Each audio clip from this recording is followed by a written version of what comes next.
குருவடி சரணம் திருவடி சரணம். ஆக்கமும் ஆன்மீகமும் ஒரு அற்புதமான தொழில் நேர்களே.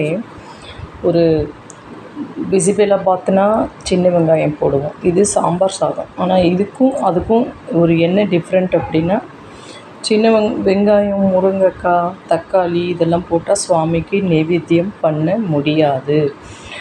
நம்ம சாம்பார் சாதத்துக்கு என்னென்ன காய்கள் தேவையோ எடுத்து வச்சுக்கிறீங்க. எடுத்து வச்சுக்கிட்டு புளியை கரைச்சி வச்சுக்கோங்க.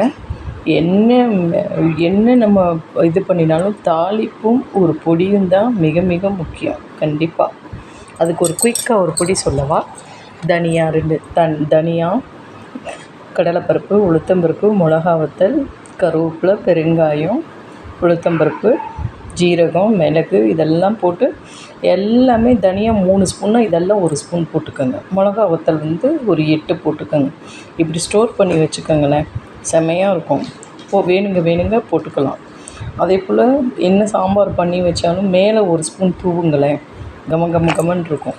இது அப்படியே திறக்கிறப்பே வாசனையாக இருக்கும். செஞ்சு பாருங்கள் நேர்களே. அதே போல் பிசிபெல்லா பார்த்து பண்ணினீங்கன்னா இது ஒரு 5 பேர் சாப்பிட்றதுக்கு 3 ஸ்பூன் போடுங்க.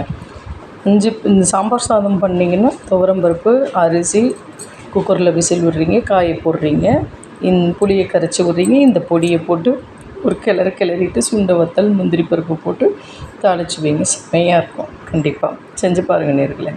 எல்லாமே இந்த சொன்ன ஐட்டத்தெல்லாம் ட்ரையாக வறுத்துக்கோங்க. பொடி பண்ணி ஸ்டோர் பண்ணி வச்சுக்கோங்க. கமன்னு இருக்கும். ஆனால் பொரியல் பொடிங்கிறது என்ன அப்படின்னு கேட்டிங்கன்னா, வாழைக்காய், உருளைக்கிழங்கு இப்படி காய்கள் பொரியல் பண்ணுறப்ப தனியா 3 ஸ்பூன்னு வச்சுக்கோங்க. இல்லைன்னா ஒரு குலோப்ஜான் கிண்ணம் 1 கப்புன்னு வச்சுக்கோங்க. உளுத்தம்பருப்பு, மிளகா வத்தல், கருவேப்பிலை நல்லா வறுத்துக்கிறீங்க, பொடி பண்ணி வச்சுக்கோங்க. அது பொரியல் பண்ணுறப்பெல்லாம் குழம்பு மிளகாய் தூள் தூவினாலும் இதை மேலே தூவி பாருங்கள், செம்மையாக இருக்கும்.